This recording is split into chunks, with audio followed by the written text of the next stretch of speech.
ළමයෙක් වෙන්න පුළුවන්. එහෙම නැත්නම් නවයෝන් වියේ පසු වෙන කෙනෙක් වෙන්න පුළුවන්. වැඩිහිටියෙක් වෙන්න පුළුවන්. මොන වයසක හිටියත් ඒ පුද්ගලයාගේ චර්යාවේ යම්කිසි වෙනසක් පෙන්වන්න ඕන. හැසිරීම වෙනස් වෙනවා නම් ඒක ගැන අවධානය යොමු කරන්න ඕන. උදාහරණයක් විදිහට නිින්ද යන්නේ නැත්නම්, කෑම ගැනීම වෙනස් වෙනවා නම්, වෙනදා සතුටු වුණු දේවල් වලින් දැන් සතුටු වෙන්නේ නැත්නම්, තමන් අභ්‍යන්තරගත වෙලා වැඩි පරිසරයට එකතු වීම වෙනස් වෙනවා නම්, අඬන සුළු ස්වභාවයක් තියෙනවා නම්, මේවා ලක්ෂණ වෙන්නට පුළුවන් කෙනෙකුගේ මානසික අවපීඩනය පෙන්වන.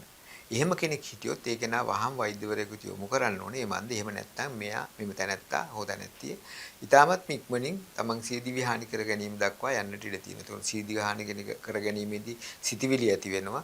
සැලසුම් කරනවා ඊළඟට හානි කර ගන්නවා. ඒතකොට මේ දාමයට ඇතුල් වුණොත් සමහර වෙලාවට අපිට ඒක නවත්තන්න අමාරු වෙනවා. ඒක නිසා මුල අවස්ථාවේදී මේ චර්යාත්මක වෙනසක් කවුරු හරි පෙන්වනවා නම් වෙනදා තිබුණ හැසිරීම නෙමෙයි වෙනස් වෙනවා නම් වහාම වෛද්‍ය ප්‍රතිකාර ලබන්න ඕන. මොකද එහෙම නැත්නම් මේ තත්ත්වයේ ගොත නැතිගේ ජීවිතය අහිමි වෙන්න පුළුවන්.